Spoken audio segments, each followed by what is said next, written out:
Greetings and welcome to Mz.Rootz online education sessions.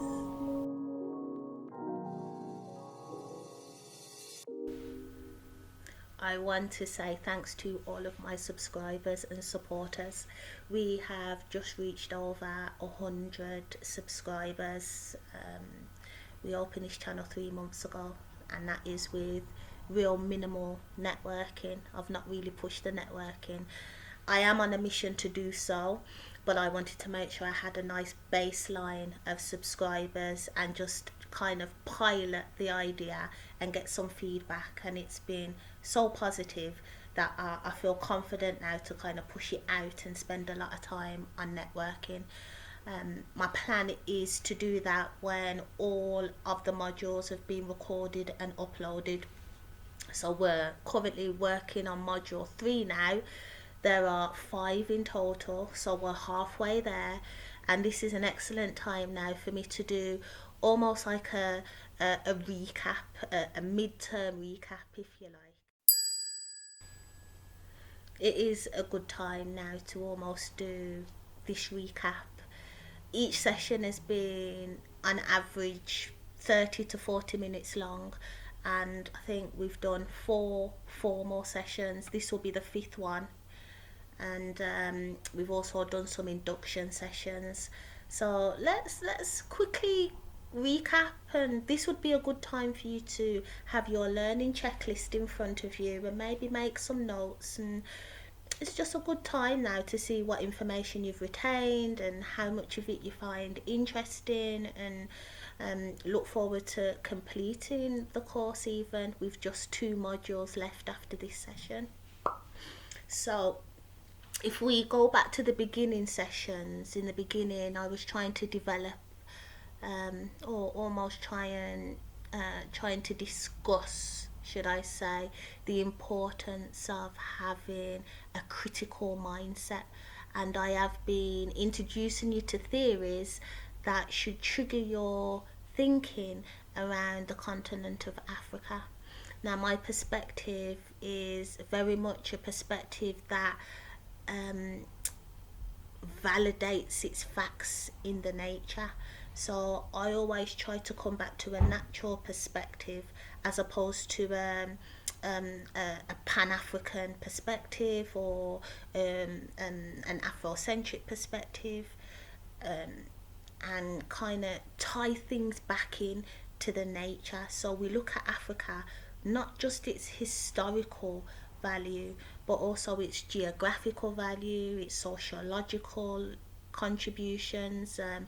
We look at geological aspects and really look at Africa as almost like a philosophy for being the central hub of nature and of the birth of life almost, especially humanity and its natural resources. So as I say, my perspective is very much grounded in the nature. So in the induction stages, we looked at developing that critical mindset. We looked at the current state of education, especially in the UK, and how things are measured, what actually is considered to be a qualification, and do we need to go to these institutions to consider ourselves to be learning. I kind of asked the question, how necessary is it for us to even get accreditation? There's pros and cons to that. If you haven't had a look at those induction videos, please do go over to the playlist entitled Inductions. There are 4, I think, where we look at perspective, as I say, triggering your critical mindset, and also how the course is structured and its aims and objectives. So the induction sessions are actually quite important. So those are the induction sessions, which are quite informal, a lot of me talking and almost expecting you to respond within the comment section or correspond with me via my social media platforms or email, because I'm actually trying to decipher what it is people want to know and would like me to develop within my channel with regards to learning sessions. So I'm almost trying to create a learning community so that we can develop a curriculum. I am just throwing out their ideas at the moment. I do strongly subscribe to the notion of African studies being at the foundation of the curriculum.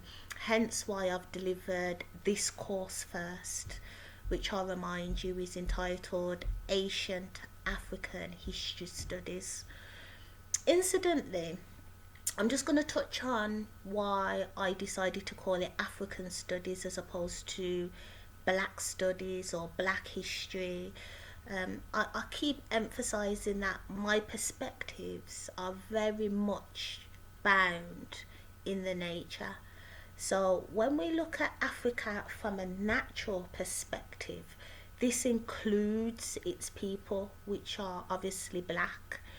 Now, I have looked deeper at a deeper level than at the people, and I question, why are the people black? Now, if you do African studies, it offers the opportunity to study not only the people but the land, the politics. If you look at it from a geological perspective and a historical perspective, you start to make links between what happened to the people, what's happened to the land, and why the land is the way it is. When we look at geographical locations and its relationship with the nature, we start to get a holistic perspective of Africa. And as I say, the people are just one resource that has come off the continent. So that is the difference between African studies and black studies almost, which is very much then focused on people and communities and culture.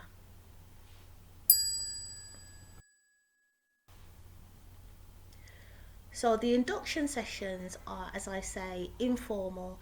Then we have formal sessions. This is where I've tried to create like a classroom situation where most of the session is a whiteboard and there's lots of writing and discussions and activities in the middle of the session for you to do like it would be in a classroom. So the idea is you actually factor in this time where you're going to have to get your pen and your paper out and really spend this time 30 to 40 minutes studying yourself almost. So those are the formal sessions where you download your worksheets and you go to almost a lecture style and complete those worksheets. So we have done, this will be the fifth formal session, and so far we have covered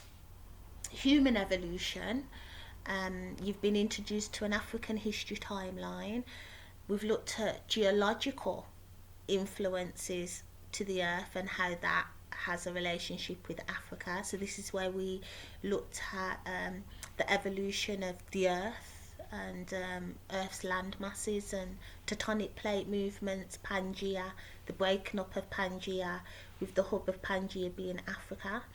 Then after that we have started in this session to look at geographical factors about the continent of Africa. So as I say, that leads on to the last two modules, which I'll give you a quick heads up on what they are. So module 4 is around colonialism and we start now to look at communities and civilization and how the people of Africa have developed what is now considered to be um, civilizations, ancient civilizations, which lay the foundations for the civilizations that we see today. Um, Module 5 is a real good look at Egypt. So we study Egyptology, and I kind of look at some of the key aspects of that civilization as an example of um, some of the civilizations that came out of Africa. This one being um, common in the mainstream but not really understood. So we're going to take a good look at Egyptology, Kemet, and that will wrap up then the ancient African history studies course. Once you've completed all those worksheets, you will have a certificate to download as evidence of your learning and of you completing the course.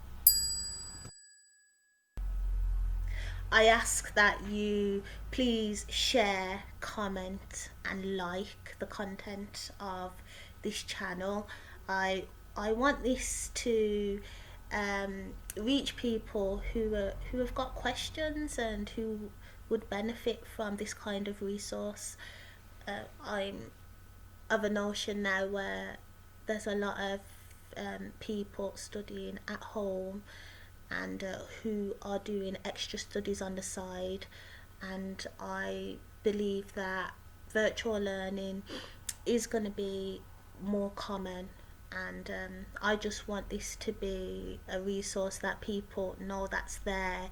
It's free. I've done this out of sheer passion and inspiration really, and I just want to share this platform. I've put a lot of time in. It takes a lot of time to produce one session, and as you know, I've done the whole thing, the editing, producing the worksheets, thinking of content for the sessions, the storyboard, the whole thing has been done by Mz.Rootz. So please share it, and please comment.